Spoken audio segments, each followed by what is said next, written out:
ठीक है, गर्ल जिसको कि प्रेजेंट केस में पेटिशनर है, gives a brief background about her. Is that relevant? Third paragraph, only the third paragraph. Is that relevant? Yes, it is. No, it is not. क्या argue करोगे? वो कितने साल की है? क्या आर्ग्यू करोगे? उसकी आइडियोलॉजीज क्या हैं? मेरी पर्सनली आइडियोलॉजीज क्या हैं? How does that matter in any case? What matters is कि मैंने उस केस के रिलेटेड क्या हरकतें की हैं। ठीक है, मैं अपने घर में क्या आइडियोलॉजी लेके अपने दिमाग में बैठा रहता हूं, दैट इज इररिलेवेंट। ठीक है, हाँ, व्हाट इज रेलेवेंट मैंने बोल क्या दिया? थर्ड पैराग्राफ में कुछ भी लिखा है कि उसने क्या बोला या फिर क्या किया? Is there anything that talks about her actions? नहीं। अब उसकी आइडियोलॉजी क्या है? That is a very subjective thing. Everyone can have their own ideologies. You cannot stop anyone from having their ideologies. So it is irrelevant again, right? See, ये समझना बहुत ज़्यादा ज़रूरी है कि कौन सी चीज़ रेलेवेंट है, कौन सी चीज़ रेलेवेंट नहीं है, and how do you comprehend it, कि what is the exact issue. ठीक है, what is the exact issue? Issue नीचे दिए हुए हैं। ठीक है, आइडियोलॉजी कहीं पे इशू में है कि इज हर आइडियोलॉजी राइट और रॉन्ग? नहीं। Do we have to do anything with her ideologies? Right, moral policing तो चल नहीं रही है, so does not matter. Let's get to the fourth paragraph.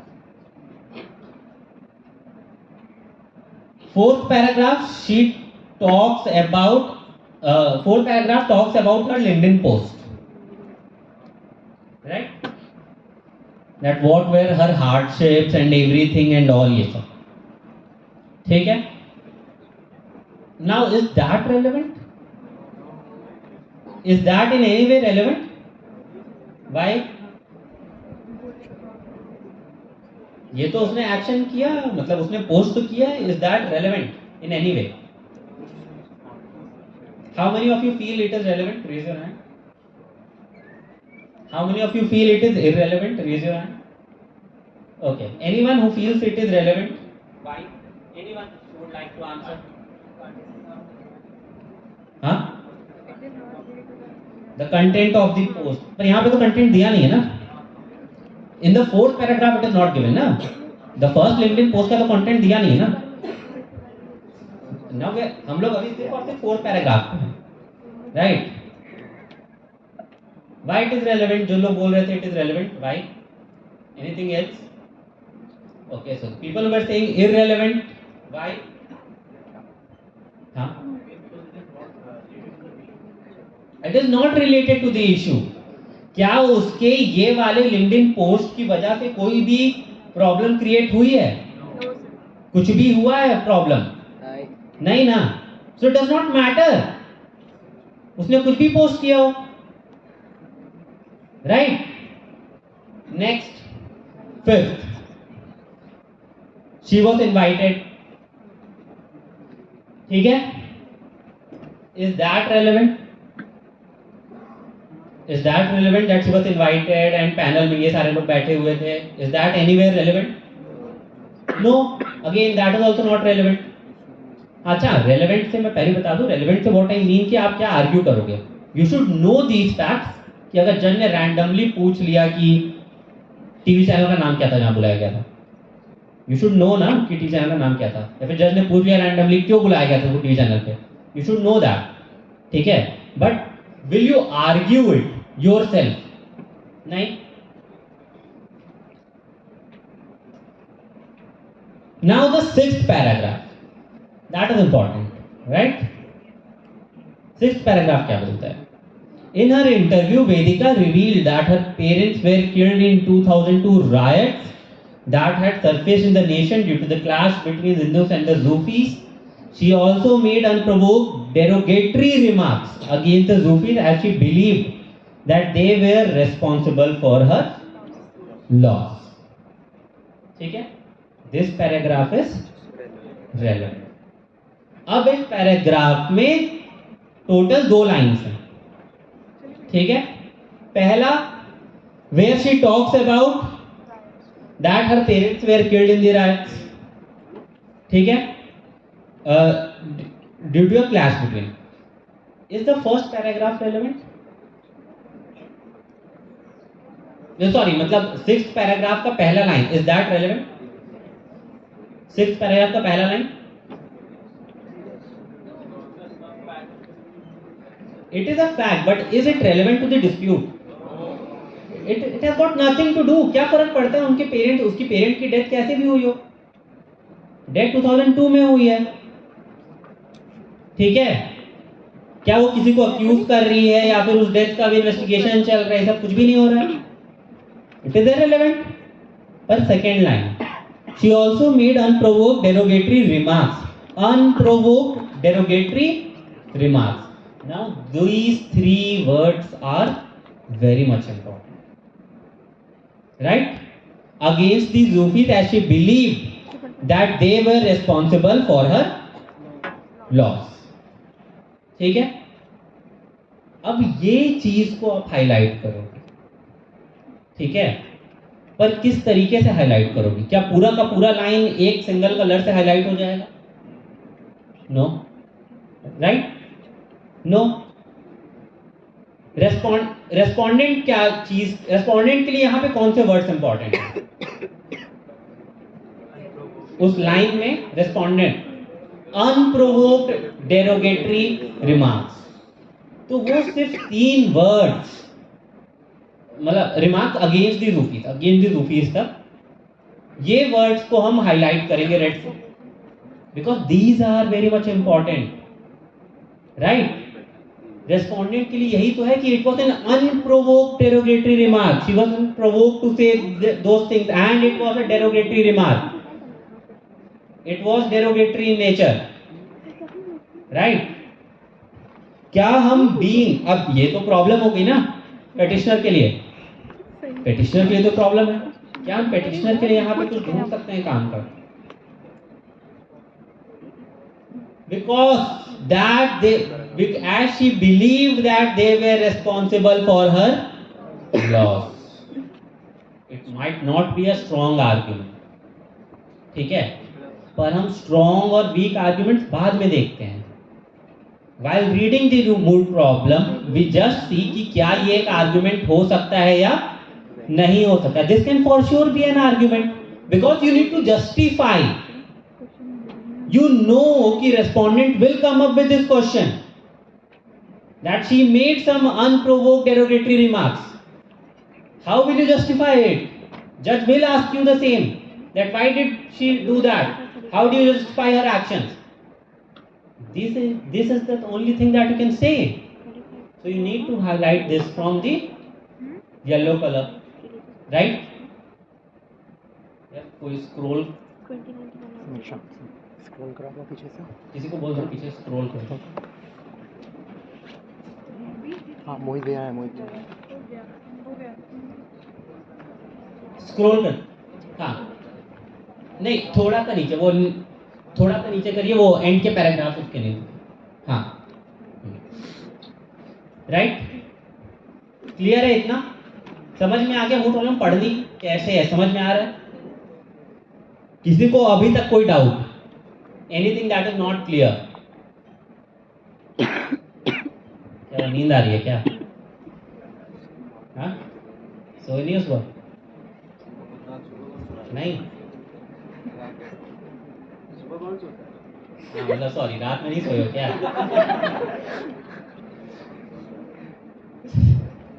Next, in her remarks she said, now this is what she said. Now first thing, अगर paragraph 7 exist नहीं करता, ठीक है, तब तो बहुत क्लियर था कि they were derogatory remarks. Unprovoked तो क्लियर है दैट इट वाज अनप्रोवोक्ड, ठीक है, बट अगर पैराग्राफ 7 एग्जिस्ट नहीं करता then it was crystal clear कि फाइट तो derogatory remark, because you can not go beyond the moot problem. Remember this is the rule of mooting कि आपको moot problem पे रेस्ट्रिक्टेड रहना है. You can not go beyond the moot problem. जो चीजें यहां पे लिखी हुई हैं वो उतने ही फैक्ट्स हैं, ठीक है, ना उससे कुछ ज्यादा ना उससे कम, फैक्ट्स इतने ही हैं, ठीक है। आप लॉ ऐड और माइनस कर सकते हो, फैक्ट्स ऐड और माइनस नहीं होंगे, फैक्ट्स इतने ही इतने हैं। क्योंकि याद रखो, आप कुछ भी अलग से फैक्ट्स बोलते हो, जज का एक ही क्वेश्चन होगा, ये कहां लिखा है, लिखा तो है नहीं, आप ज्यादा फंस जाओगे, ठीक है। अब क्योंकि यहां पे पैराग्राफ 7 में लिखा हुआ है कि उसने क्या बोला, right, that is very much relevant, और ये दोनों साइड से रेलेवेंट है, क्योंकि इन लाइंस का इंटरप्रिटेशन आपको ये बताएगा कि whether those were derogatory remarks और नॉट, ठीक है। So what is your work, कि आप इस लाइन को बहुत अच्छे से पढ़ें और ये एनालाइज करें फ्रॉम बोथ दी साइड्स, ठीक है। इट्स नेवर आइदर ब्लैक और white, it will be always somewhere in the grey, ठीक है। ये आपको देखना है कि जो ग्रे का शेड है वो ज्यादा व्हाइट की तरफ है या ब्लैक की साइड, ठीक है। सो 7th इज रेलेवेंट। 8th क्या बोलता है, that there was a response to her statement, ठीक है। एंड 9th क्या बोलता है कि उस रेस्पॉन्स का एक रेस्पॉन्स था, ठीक है। विच मीन्स कि जो 7th का स्टेटमेंट है वो तो अनप्रोवोक्ड है, but there is a justification for the statement in 9th। 8th पे तो अपोजिट साइड का है, ठीक है। रिमेंबर, याद रखो कि तुम्हारा क्लाइंट कौन है, याद रखना है कि पेटिशनर अगर हो तो तुम्हारा क्लाइंट कौन है। Your job being the petitioner is not to frame someone else, your job is not to do कि जाओ जाके उसको पकड़ो, उसने क्राइम किया है, उसने गलत किया है, आपको ये नहीं करना है। Your job as the petitioner is कि for whom you are arguing, you have to only make sure कि वो बच के निकल जाए, ठीक है, किया किसी ने भी गलत हो। What I only know is that my client is innocent, my client hasn't done anything, that is all that I know, and that should be your sole purpose, ठीक है। So 9th is relevant with read with 8th because that gives you that 9th का जो statement है that was a provoked statement, she was provoked to say the same, ठीक है, right। Again ये भी highlight करते हुए चलेंगे। 10th में अब there is also an issue related to the news channel, the 4th issue, right. 4th issue news channel के रिलेटेड है। तो 4th हमें बताता है कि न्यूज चैनल का क्या रोल था, न्यूज चैनल ने क्या किया, ठीक है। तो 4th gives us a justification कि कैसे news channel played its part in a positive sense, right। ये भी हाईलाइट हो जाएगा। Can we go to the next page, next. 11th talks about कि कैसे चीजें इंटरनेट पे लीक हुई, ठीक है। अगेन रेलेवेंट कि ये पब्लिक में पहुंचा कैसे, ठीक है, कि क्या न्यूज चैनल ने खुद पहुंचाया या फिर लीक के थ्रू पहुंचाया। 12th she was asked to apologize, she did not, this is relevant for the respondents because she knew a 11th paragraph में that there is a big backlash going on, ठीक है। Further हमने पहले paragraph 1 और 2 को बोल दिया था रेलेवेंट है, बेकार है, बट अब वहां रेलेवेंट आ रहे हैं वो, क्योंकि she was well aware of the history of her country, she was well aware of the background of her country, she was well aware of the 2002 riots where her parents died. So see, any reasonable man would be well aware that these statements can create something similar. Still, she did not apologize. समझ में आया कि ऊपर वाली चीजें जो पहले relevant नहीं थी वो कहां पे आके रेलेवेंट हो रही हैं, राइट? सो इन केसेस में हम क्या करते हैं, हाईलाइट करने की जरूरत नहीं है ऊपर वाली चीजें, ठीक है? क्योंकि हाईलाइट कर भी दोगे समझ में नहीं आएगा कि क्यों हाईलाइट किया, 10 दिन बाद पढ़ोगे तो। रादर इस लाइन को हाईलाइट करके where she says that she refused to apologize, you highlight that particular line, put a short note at side of that line, read with paragraphs this and this. Understood?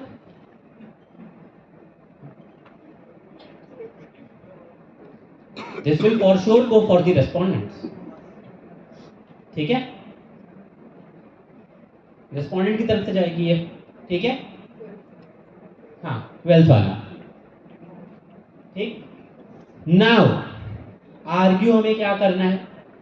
Always remember कि moot problem के and के जो paragraphs होते हैं, ठीक है, the last few paragraphs of the moot problem tell you what you have to argue. They tell you what you have to argue. They tell you jurisdiction क्या होगा. They tell you कि issue क्या होगा. ठीक है? 12th में she says that she also mentioned that she is protected under Article 19, as this is her opinion and that is well within her rights. That it is well within her rights to hold opinions. This is what you need to argue from the petitioners. This is the law point about which you need to research. Right? याद हमेशा ये रखना है कि आपको argument भी mood problem से ही मिलेंगे. जो एंड के पैराग्राफ्स होते हैं वो आपको लॉ ये आपको बता देते हैं कि आपको रिसर्च किस चीज पे करनी है. आपको रिसर्च अब किस चीज पे करनी है कि weather opinions are protected under Article 19 or not, right? You have to research about that. You have to get case laws related to that. Further, she is well within her rights to hold opinions. Opinions are to what extent protected under Article 19. This is what you need to research and this is what you need to argue from the petition, and this will be also an issue. क्योंकि respondent से भी तो आपको निकालना पड़ेगा ना कि opinions are not protected under article 19, right? Because you know कि पेटिशनर तो ये बोलने वाला है opinions are protected, so you need to have an answer to that. तो automatically since petitioner and respondent are in conflict with regard to this point whether article 19 protects opinions और not, this is automatically an issue. ठीक है? Further, various FIRs were filed against her. ठीक है? FIRs file हुए हैं. जहां पे भी क्रिमिनल प्रोविजन आ जाता है, जहां भी क्रिमिनल प्रोविजन आ जाता है, इसका मतलब क्या होता है? क्योंकि अब FIR फाइल हो गए हैं, this means respondent is always the state in case of constitutional law moves. ठीक है? This means कि state is saying that she is guilty under these charges. ठीक है? She has done a crime under these sections, right? You being the petitioner, you will obviously say कि I haven't done anything. Now again there is a conflict between petitioner and respondent. They both don't agree to this thing, that whether she is guilty to these charges or not. So again this is an issue. Again you need to put your research in that whether she is guilty under these charges or not. Next line, there was violent and everything. नहीं इसी तरह, हाँ थोड़ा सा, हाँ ठीक है. There was violence and everything. She was arrested. We are clear with all of that, right? Further, filed a writ petition 16th में It says that a writ petition has been filed before the Honorable Supreme Court. What does this tell you? What does this mean?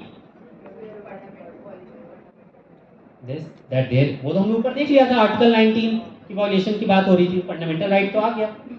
What does this additionally mean? This line will tell you कि jurisdiction क्या होगा. Right?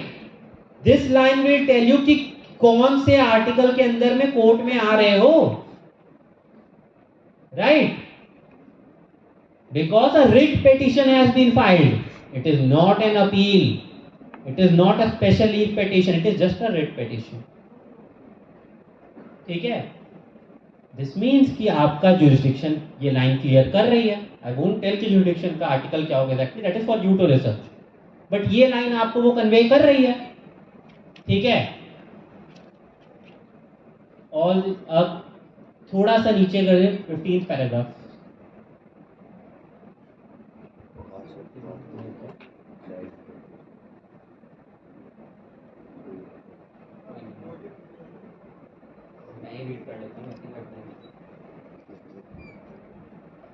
सबके पास mood problem है. 15th paragraph थोड़ा सा नीचे थोड़ा सा और हाँ. Taking cognizance of the matter, the police arrested her, ये वो ठीक है. Vedika filed an SLP in the Supreme Court challenging the order of the High Court. ठीक है. तो इसका मतलब क्या आ रहा है, दो पेटिशनर्स हैं. ठीक है, दो पेटिशनर्स हैं. एक तो वेदिका खुद पेटिशनर है और उसने किस जुरिस्डिक्शन में फाइल किया, उसने क्या फाइल किया है, SLP. तो आपको जुरिस्डिक्शन ऑटोमेटिकली SLP जिस भी आर्टिकल के अंदर, सेक्शन के अंदर जहां भी फाइल होती होगी, that will be your jurisdiction for Vedika's petitions. Second किसने फाइल किया है, दी NGO, उसने रिट पिटिशन फाइल किया है. अब रिट जहां भी फाइल होती हो, जिस भी आर्टिकल में, जिस भी सेक्शन में, जिस भी रूल में, ठीक है, that will be your jurisdiction with regard to those petitions. समझ में आ गया. सो ऐसे सेट की एंड के पैराग्राफ्स आपको आपके आर्गुमेंट्स भी बताएंगे, इश्यू भी बताएगा और जुरिस्डिक्शन भी बताएगा कि क्या होगा. राइट? It is clear. समझ में आ गया मूड प्रॉब्लम, पढ़ना कैसे. ठीक है. Additionally the more you read it every single day, आपने रिसर्च शुरू कर दी, आपने आर्टिकल 19 पढ़ा, उसके बाद आप दोबारा जाके मूड प्रॉब्लम पढ़ना. Once you read it again, since now you know what Article 19 speaks, some lines will become more relevant for you suddenly, जो कि पहले आपके लिए relevant नहीं थे. Because now you know Article 19 क्या कहता है, उसके कौन से वर्ड्स यहाँ पे डायरेक्टली अप्लाई हो जा रहे हैं. राइट? इश्यूज क्या क्या है. अच्छा, एक और चीज नीचे ऑल्दो लिखा हुआ है कि you can frame additional issues and everything. Right? Third page पे लिखा हुआ है you can frame additional issues. It is always my opinion, specially intra में मत करो. क्यों फ्रेम करना है एडिशनल इश्यूज? पहले ये 4 है वो तो बना लो. ठीक है. एडिशनल ज्यादा काम तब करना होता है ना जब जो ऑलरेडी काम हाथ में वो हो जाए, खत्म हो जाए, वो बहुत अच्छे से कर लिया. पहले जो काम हाथ में वो कर लो अच्छे से, ज्यादा के चक्कर में वो भी खराब हो जाएगा. राइट? राइट? ठीक है. ज्यादा तब करो जब already you know a lot, you are already ahead of the time. ठीक है. सबमिशन से तुम्हारा 2 महीने पहले पूरा मेमोरियल सब कुछ खत्म. You are relaxing, you know you have made a perfect memorial. फिर बनाओ additional, who has stopped you. ठीक है. बट जब पहले यही नहीं हुआ है, एक्स्ट्रा क्यों सोचना. ठीक. पहला इशू सिंपल सा क्या कहता है, whether petition is maintainable before the honourable supreme court. Maintainable की बात जब भी करते हैं, ठीक है, it clearly goes into the jurisdiction part. ठीक है. अब ऊपर वाले जो दोनों पैराग्राफ थे 15th और 16th, they both become relevant. ठीक है. And now for that to understand कि पहला इशू बनाना कैसे है, आप वहां से निकालोगे, right? You will read the section, article, जो भी हो जिसके अंदर में आपने फाइल किया है. You will break it into parts. किताबों में ऑलरेडी पार्ट में ब्रेक मिल जाएगा, ठीक है? बट किताब भी तो बहुत बड़ी किताब होगी ना, so you need to know कि एग्जैक्टली कौन सा पार्ट में मेरे को जाना है, कौन से वो 10 पन्ने, 1000 पन्ने की किताब में जो मेरे काम के हैं, ठीक है? वो निकाल के बैठ के पढ़ने हैं. और जो उसमें इंपॉर्टेंट चीजें लिखी गई हैं कि for a petition to be maintainable under this section और this article, these two things have to be proved.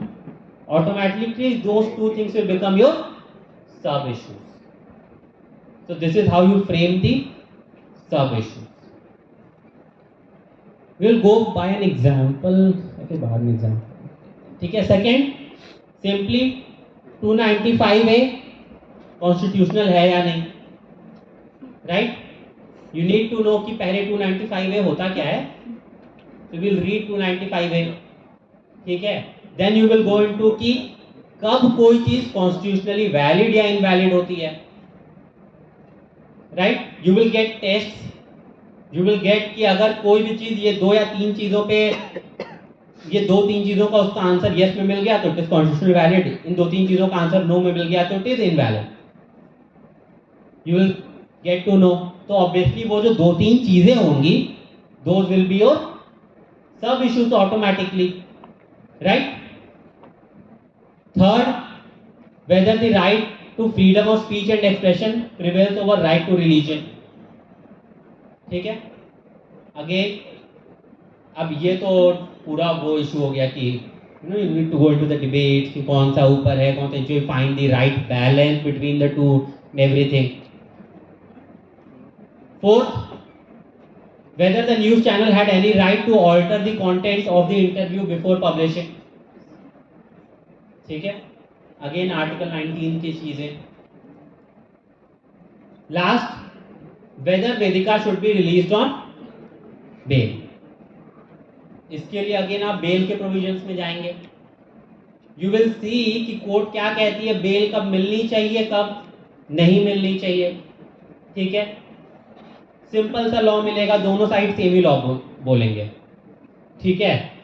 For sure petitioner भी एक ही बात बोलेगा, रेस्पोंडेंट भी एक ही बात बोलेगा कि ये 2-3 कंडीशन फुलफिल होंगी तो बेल मिलनी चाहिए, 2-3 कंडीशन फुलफिल नहीं होंगी तो बेल नहीं मिलनी चाहिए. लॉ तो सेम ही रहना है. Again it is again up to you कि आप फैक्ट कैसे प्रेजेंट करते हो, उस लॉ में फैक्ट को कैसे अप्लाई करते हो कि नहीं ये तीनों कंडीशन फुलफिल हो गई हैं, so you should grant the bail. या फिर ये तीनों कंडीशन फुलफिल नहीं हुई हैं तो bail should not be granted, right? Clear है? क्लियर है? इश्यूज बनेंगे कैसे और सब इश्यूज कैसे बनेंगे? Is it clear? Is it clear कि मूड प्रॉब्लम पढ़नी कैसे होती है? कोई भी क्वेश्चन या फिर डाउट्स? कुछ भी नहीं? हाँ बोल लो, कुछ भी डाउट हो पूछ लो, क्योंकि देन आई विल लीव. हाँ, सब इश्यूज, ठीक है. सब इश्यूज के लिए हमने ऊपर आर्गुमेंट्स देख लिए थे, यहां पे इश्यूज दिए हुए हैं, ठीक है? Sub issues are smaller part of the issues, ठीक है? When we break issues into certain parts, तो उन पार्ट्स को हम सब इश्यूज बोलते हैं, राइट? अब उन पार्ट्स को हम पता कैसे करते हैं कि उसको किन पार्ट्स में तोड़ना है, ठीक है? कॉन्स्टिट्यूशन अगर स्क्रीन शेयर कर दे तो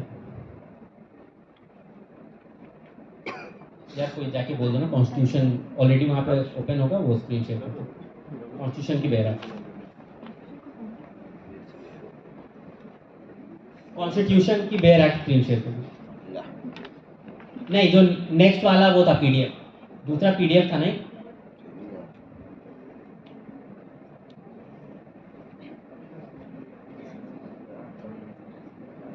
नहीं, नॉट दिस वन, ये वाला COI. हाँ,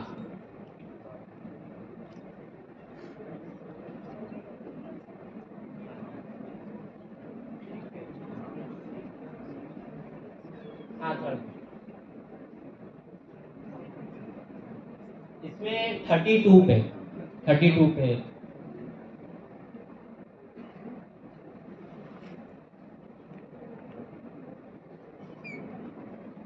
इसके थोड़ा सा नीचे, हाँ हाँ राइट है, ठीक है। Now we know one thing for sure कि रिट पिटीशन 32 में जाती हैं, ठीक है। बस एक था बता के आई विल टेल कि सब इश्यूज फ्रेम कैसे करने हैं, ठीक है। एवरीवन नोज कि रिट पिटीशन तो 32 में ही जाने वाली है, एसएलपी खुद देख लेना। 32 क्या बोल रहा है? The right to move to the Supreme Court by appropriate proceedings for the enforcement of right conferred by this part is guaranteed. सबसे पहली चीज 32(1) ने क्या बोला? Right to move to the Supreme Court, मतलब you can file a writ petition. When can you file a writ petition? For the enforcement of the rights conferred by this part is guaranteed, ठीक है। You can only file a writ petition if your rights are being violated, which are stated in this part, मतलब fundamental rights are being violated and you want them to be enforced, ठीक है। तो एक सब issue तो directly हो गया ना कि whether fundamental rights are violated or not। अगर फंडामेंटल राइट का वायलेशन नहीं हुआ है, for sure you can not file a writ petition 32। अगर वायलेशन हुआ है, you can file a writ petition 32। समझ में आया? तो सब इशू क्या हो गया?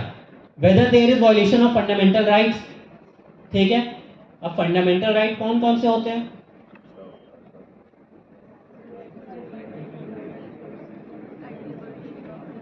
प्रेजेंट केस में कौन कौन से जा रहे हैं? आर्टिकल 19, हाँ, और रिट पिटीशन फाइल किसने किया है?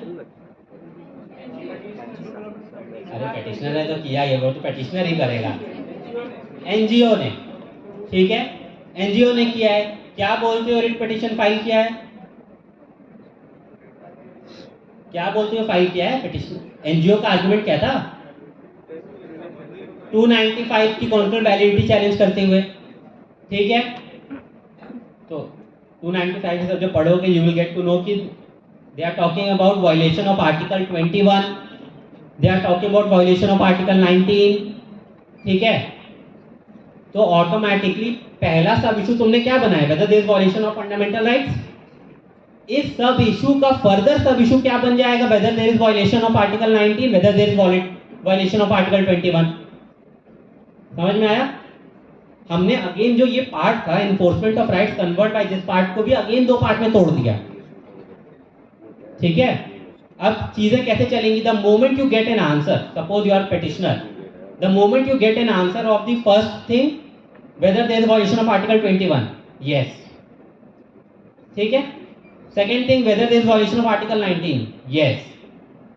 ऑटोमेटिकली हमारा जो उसके ऊपर का क्वेश्चन था whether there is violation of fundamental rights, उसका आंसर क्या हो गया? यस। तो हमारा जो सबसे पहला जो क्वेश्चन था, सबसे पहला इशू था इट इज मेंटेनेबल और उसको ऑटोमेटिकली आंसर क्या हो जाएगा? यस।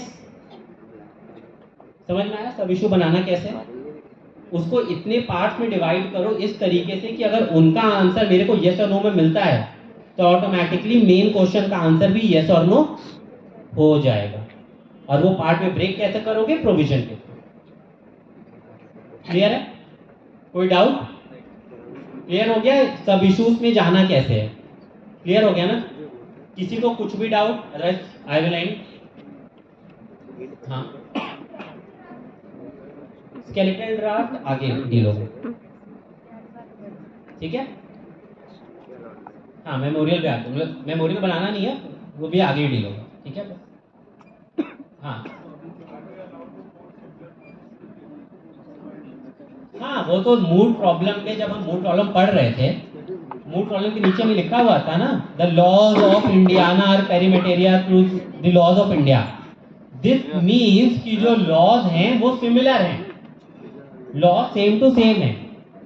अब क्योंकि लॉ सेम टू सेम है तो ऑब्वियसली केस लॉज भी अप्लाई हो जाएंगे। और वहां पे एक और चीज लिखी हुई थी कि दे हैव क्या था? वेट करना पड़ेगा। क्या बाइंडिंग लिखा है, क्या लिखा है नीचे में? नो प्रॉब्लम, ठीक है। उनकी वैल्यू लिखी हुई है, केस लॉस की वैल्यू क्या होगी, ठीक है। वहां पे देख लेना, या तो बाइंडिंग लिखा होगा, परसुएसिव लिखा होगा। बाइंडिंग का क्लियर मतलब है कि मानना ही पड़ेगा, परसुएसिव का मतलब है कि कंपलसरी नहीं है वो केसेस को मानना, however they can have an impact on the mind, ठीक है। तो ऑब्वियसली जब वहां पे लिख दिया means you can coat those things. Any questions, anything else, anything else? ठीक है, okay, thank you so much.